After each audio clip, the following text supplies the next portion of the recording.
नाही, वडेट्टीवार जे त्यांनी वक्तव्य केलं ते त्यांनी खरं स्वतःच्या पक्षाच्या अस्तित्वावर आणि स्वतःच्या पक्षाच्या अस्तावर बोलायला पाहिजे. दुसऱ्याच्या उदयापेक्षा आपला स्वतःचा पक्ष अस्त होतोय आणि त्या स्वतःचं राजकीय अस्तित्व संपत आहे, याची चिंता त्यांनी व्यक्त करायला पाहिजे.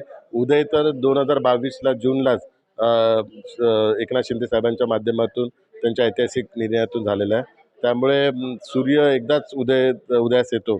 त्यामुळे सूर्य आमच्या दृष्टिकोनातून एकच आहेत, एकनाथ शिंदे साहेब. त्यामुळे आज दुसऱ्या सूर्याचा विषयच नाही आहे. त्यामुळे केवळ आपल्या पक्षातल्या आमदारांना आणि खासदारांना पक्ष सोडून जाऊ नये त्याकरता अशी वक्तव्य ते करत आहेत. 23 जानेवारी हा शिवसेनाप्रमुख बाळासाहेब ठाकरे यांचा जन्मदिवस आहे आणि त्या ठिकाणी काही राजकीय भूकंप होऊ शकतो, म्हणून वडेट्टीवार आणि संजय राऊत हे चुकीच्या वक्तव्य मीडियाच्या माध्यमातून करत आहेत. त्या पालकमंत्रीपदाबद्दल नाराजगी आहे, पण ती नाराजगी मुख्य नेत्यांकडे व्यक्त केलेली आहे आणि मला संपूर्णतः विश्वास आहे महाराष्ट्राचे मुख्यमंत्री देवेंद्र फडणवीस साहेब सर्व वरिष्ठ नेत्यांशी चर्चा करून पालकमंत्री बाबतीत तोडगा काढतील.